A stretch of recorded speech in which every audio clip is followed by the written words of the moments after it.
매일 기도에 오신 여러분들을 주님의 이름으로 환영합니다. 사도신경으로 우리의 신앙을 고백하도록 하겠습니다.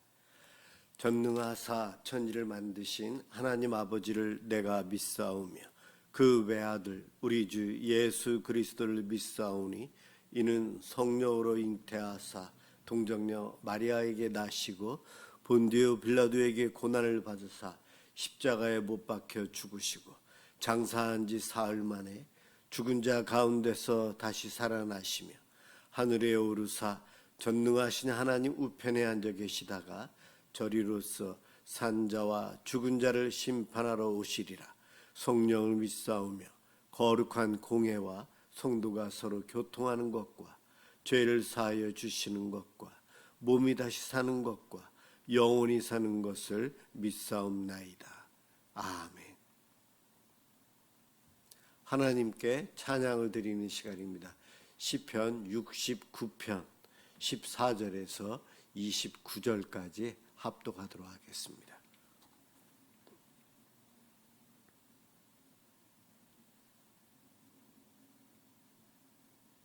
시편 69편 14절에서 29절까지입니다. 14절부터 시작합니다. 나를 수렁에서 건지사 빠지지 말게 하시고 나를 미워하는 자에게서와 깊은 물에서 건지소서.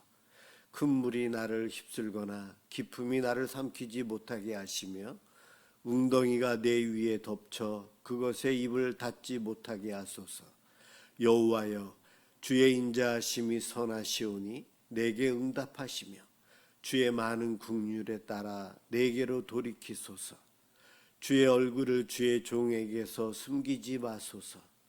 내가 환난 중에 있사오니 속히 내게 응답하소서. 내 영혼에게 가까이 하사 구원하시며 내 원수로 말미암아 나를 속량하소서. 주께서 나의 비방과 수치와 능력을 아시나이다. 나의 대적자들이 다 주님 앞에 있나이다.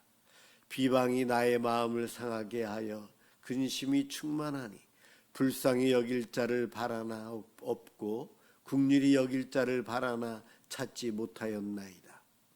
그들이 쓸개를 나의 음식물로 주며 목마를 때에는 초를 마시게 하였사오니 그들의 밥상이 올무가 되게 하시며 그들의 평안이 덫이 되게 하소서. 그들의 눈이 어두워 보지 못하게 하시며 그들의 허리가 항상 떨리게 하소서.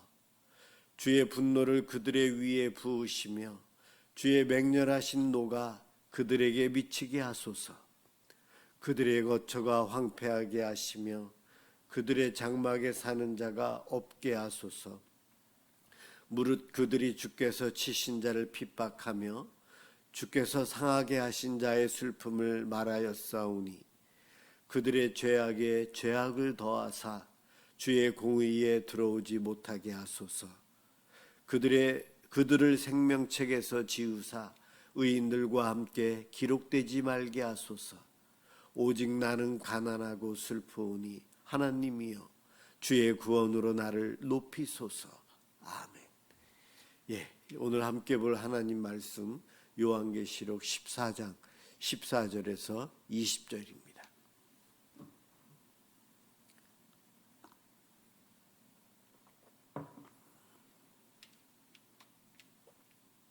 하나님 말씀 요한계시록 14장 14절에서 20절입니다. 제가 봉독하겠습니다. 또 내가 보니 흰 구름이 있고 구름 위에 인자와 같은 이가 앉으셨는데 그 머리에는 금멸관이 있고 그 손에는 예리한 낫을 가졌더라. 또 다른 천사가 성전으로부터 나와 구름 위에 앉은 이를 향하여 큰 음성으로 외쳐 이르되 당신의 낫을 휘둘러 거두소서. 땅의 곡식이 다 익어 거둘 때가 이르렀음이니이다 하니 구름 위에 앉으신 이가 낫을 땅에 휘두르매 땅의 곡식이 거두어지니라. 또 다른 천사가 하늘에 있는 성전에서 나오는데 역시 예리한 낫을 가졌더라. 또 불을 다스리는 다른 천사가 제단으로부터 나와 예리한 낫 가진 자를 향하여 큰 음성으로 불러 이르되 내 예리한 낫을 휘둘러 땅의 포도송이를 거두라. 그 포도가 익었느니라 하더라. 천사가 낫을 땅에 휘둘러 땅의 포도를 거두어 하나님의 진노의 큰 포도주 틀에 던짐에 성 밖에서 그 틀이 밟히니 틀에서 피가 나서 말 구레까지 닿았고 1600 스타디온에 퍼졌더라. 아멘. 마지막 추수의 날이란 제목으로 함께 은혜를 받길 소망합니다. 어제 본문 14장 앞부분에서는 어린 양을 따르는 자가 복이 있다. 그래서 예수 그리스도 안에서 사는 것 자체가 복이고 예수 그리스도 안에서 죽는 것도 복이다. 이렇게 말씀을 했습니다. 그리고 이제 오늘 14장 이 후반부에는 최후 심판의 순간을 오늘 이 본문에서 보여주고 있습니다. 추수와 포도 수확의 그러한 이미지로 마지막 때에 어떻게 심판하시는지를 당시 이스라엘 백성들이 이해할 수 있는 수준에서 오늘 이렇게 두 가지 비유로 이야기를 하고 있어요. 하나님은 세상을 그냥 놔두지 않습니다. 하나님의 때가 있어요. 계절이 때가 되면 돌아오는 것처럼 추수 때가 돌아옵니다. 하나님의 심판의 때도 그냥 늦춰지는 것이 아니에요. 한 영혼이라도 더 구원하시기 위해서 하나님께서 늦추시지만 마지막 때 하나님께서 정하신 그때는 있습니다. 오늘 말씀의 핵심은 하나님은 마지막 날에 의로운 사람과 악인을 구분하신다는 겁니다. 분명히 나누어서 심판할 자는 심판하고 상 주실 이들, 구원받을 이들은 구원을 주십니다. 14절부터 읽었는데 14절에 예수님의 모습이 나오고 있어요. 흰 구름 위에 인자 같은 이가 앉아 계시는데 머리에는 금관을 썼고 손에는 예리한 낫을 갖고 계시대요. 금관을 쓰고 있다. 통치하시는 분이 있어요. 우리의 왕이십니다. 예수님은 우리의 왕이시죠. 그리고 손에는 예리한 낫을 갖고 있다. 바로 심판하실 예수님의 모습이에요. 바로 예수 그리스도이십니다. 예수님은 2000년 전에 초림하여 오셨을 때는 인류를 구원하기 위해서 십자가를 지셨습니다. 그러나 재림하여 오실 예수님은 인류를 심판하기 위해서 오십니다. 그 모습을 그대로 보여준 것이 낫을 들고 오신다. 그렇게 표현합니다. 예수님은 구원만 이루시는 분이 아니고 마지막 날 심판을 행하시는 분이십니다. 세상은 심판이 없는 것처럼 생각하고 살아가고 있어요. 이 세상은 악해도 괜찮은 것처럼 보입니다. 믿음 없이 살아도 하나도 문제 없는 것 같아요. 악한 사람이 도리어 더 잘 사는 것 같아 보입니다. 그러나 성경은 분명하게 오늘 이야기하고 있어요. 마지막 날이 반드시 온다. 결산하는 날이 온다. 추수하는 날이 온다.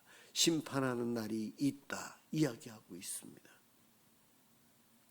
하나님의 때가 되면 익은 곡식은 거두게 됩니다. 그와 마찬가지로 하나님은 세상을 결산하십니다. 그러므로 우리 성도들은 오늘이라는 이 시간을 함부로 보내서는 안 돼요. 오늘 매일같이 반복되는 이 하루가 우리에게는 심판의 날이 점점 다가오고 있는 날이기에 의미 있게 보내야 된다는 거예요. 오늘 본문에서 두 장면이 나옵니다. 하나는 곡식을 거두는 추수이고 다른 하나는 포도를 거두어 진노의 틀에 던지는 장면이 나와요. 곡식이 잘 익은 것 추수하에 거둬들이면 곡식 창고에 넣고 주인이 가족들이 먹고 누립니다. 여기서 말하는 잘 익은 곡식은 예수 그리스도 안에 있는 사람들, 어린 양에게 속하 있는 사람들, 하늘나라에 속한 사람들, 하나님의 택함 받은 14만 4천 명이라고 상징하는 그들, 바로 예수 믿는 우리들을 이야기합니다. 또 다른 하나는 포도를 거두어 진노의 틀에 던진다. 심판하는 모습이에요. 오늘날은 살아가는 모습은 다 똑같아 보이고 비슷해 보이지만 마지막 날 가면 완전히 달라집니다. 하나님께 속한 자와 하나님을 거부한 자는 완전히 180도 달라집니다. 포도가 진노의 큰 틀에 던져지는 장면은 하나님의 무서운 심판을 보여줍니다. 포도 열매를 따서 포도주를 주 틀에 놓고 밟고 포도 알맹이 하나라도 그냥 있으면 안 되죠. 포도 알맹이 하나까지도 다 터뜨려서 짓눌러서 줍을 짜냅니다. 알맹이 하나하나가 사람들인데 그 한 사람 한 사람을 짓밟아서 줍을 짜내요. 심판의 잔인한 모습, 무서운 모습을 상징하고 있어요. 포도주 틀에 던져진다. 그것에 놓는 것도 아니고 던져 놓습니다. 이미 다 터뜨려야 될 것들이기 때문에 포도 알맹이를 보호할 필요가 없어요. 집어 던져요. 하나라도 터지면 일할 것이 줄어드니까 더 좋죠. 심판의 틀은 이렇게 인정이 없이 굉장히 무서운 곳입니다. 짐승을 따르며 회개하지 않는 자들 마지막이 멸망이다. 이렇게 성경은 계속해서 반복적으로 마지막 날의 모습을 이야기해 주고 있는데 사람들은 안 믿고 있어요. 성도는 믿어야 합니다. 오늘 세상은 죄를 너무 가볍게 여깁니다. 회개 없이도 괜찮다고 생각합니다. 그러나 하나님은 거룩하신 분이세요. 구별하시는 분이세요. 선과 악을, 택함받은 백성과 버림받은 백성 구분하십니다. 죄를 끝까지 그냥 남겨두시지 않으세요. 그러므로 우리 성도는 죄를 가볍게 여기면 안 되고요. 늘 날마다 오늘이라는 그날 회개하며 살아야 합니다. 마지막 날 추수의 날이 온다는 것, 지금이 가장 기회의 때라는 것을 또 이야기합니다. 오늘은 심판의 날이 아니잖아요. 그러면 심판의 날이 오기 전에 오늘 우리가 살 기회가 있다는 거예요. 돌이킬 수 있는 기회가 있는 날이 오늘이라는 시간입니다. 지금 내가 살아가는 이 시간이 심판의 날을 어떻게 맞이하느냐를 결정한다는 겁니다. 그래서 우리는 이 오늘을 참 중요하게 여기며 살아야 합니다. 우리는 이 오늘이라는 이 시간에 우리가 해야 할 것, 회개해야 합니다. 믿음을 지켜야 합니다. 어린 양께 속한 삶을 살아야 되고요. 마지막 날을 준비하며 살아야 합니다. 성도는 심판의 날을 두려워할 필요는 없어요. 예수 안 믿는 사람들이 심판의 날을 두려워해야죠. 오히려 주님 다시 오실 날을 우리는 기다리고 상 받을 날이기 때문에, 인정받는 날이기 때문에 그 날을 기다리며 살아야 합니다. 예수님 안에 있는 자들은 그 날이 멸망의 날이 아니에요. 구원의 완성이 이루어지는 날입니다. 그러므로 우리는 세상에 취해서 살아가는 것이 아니고 깨어 기도하며 세상에서 살아가야 합니다. 오늘 이 본문을 통해 우리에게 중요한 것 세 가지를 이야기해 주고 있어요. 마지막 날은 반드시 온다는 겁니다.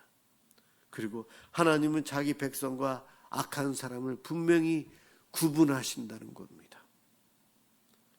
지금은 추수 전이라는 시간이라 깨어 기도하고 추수날을, 심판의 날을 준비하며 살아야 될 때가 지금이라고 오늘 본문은 이야기해 주고 있어요. 여러분, 오늘 하루를 어떻게 사셨습니까? 내일도 오늘이라는 시간이 우리에게 주어질 텐데 어떻게 사시겠습니까? 우리는 슬기로운 다섯 처녀, 어리석은 다섯 처녀에 대한 예화를 알고 있어요. 신랑이 언제 올지 모르게 등잔에 기름이 떨어질까 봐 미리 준비한 슬기로운 다섯 처녀는 끝내 신랑 예수를 맞이하고 잔치에 천국에 들어갑니다. 그러나 준비하지 않은 어리석은 다섯 처녀는 예수님 신랑을 맞이하지 못합니다.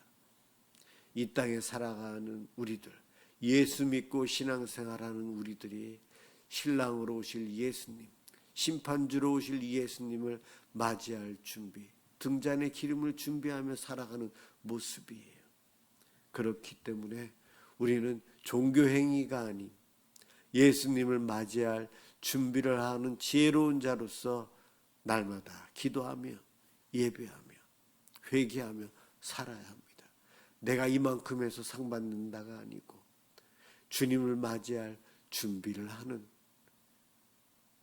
성결한 깨끗한 순전한 신부로서의 모습으로 우리는 살아야 합니다. 그렇게 살아갈 때에 주님 오셨을 때 기뻐하시고 우리를 반겨 맞이하시고 심판이 아닌 상급과 천국을 우리에게 허락해 주십니다. 그 믿음 늘 기억하고 이 믿음을 지켜가며 살아감으로 늘 하루하루 승리하는 저와 여러분들 되시길 주님의 이름으로 축원합니다. 기도하겠습니다. 거룩하신 하나님, 마지막 추수의 날이 반드시 온다는 것을 잊지 않고 살게 도와주옵소서. 세상에 취하지 않게 하시고 깨어 기도하며 회개하며 준비하는 삶을 우리들이 살아가도록 도와주옵소서. 내 안에 있는 죄를 부끄러워하고 날마다 회개하며 주님께 돌아가는 삶, 주님 안에 거하는 삶을 살 수 있도록 도와주시옵소서. 끝까지 어린 양께 속한 삶을 살아가므로 주님 오실 때 주님을 반겨 맞이하는 그러한 축복의 성도들이 되기를 원합니다. 오늘도 이 밤 기도하기 위해서 함께하는 우리 모든 성도들을 축복해 주시고 기도할 때 만나 주시고 새 힘을 허락하여 주옵소서. 예수 그리스도의 이름으로 기도드립니다. 아멘. 주기도문 하도록 하겠습니다. 하늘에 계신 우리 아버지여, 이름이 거룩히 여김을 받으시오며 나라가 임하시오며 뜻이 하늘에서 이루어진 것 같이 땅에서도 이루어지이다.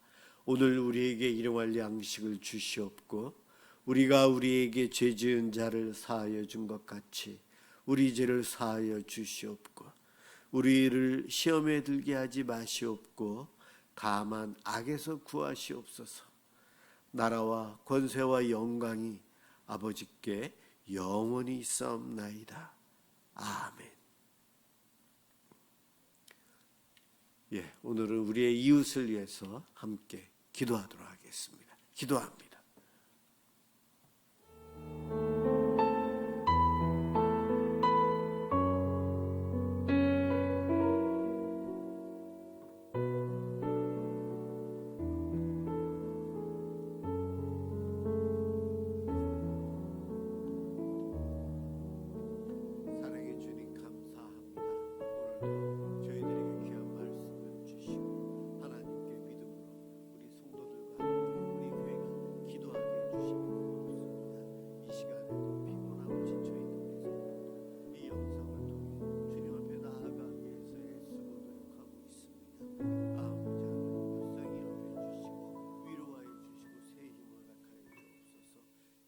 기도드리며 주님 앞에 나아갈 때에 이 시간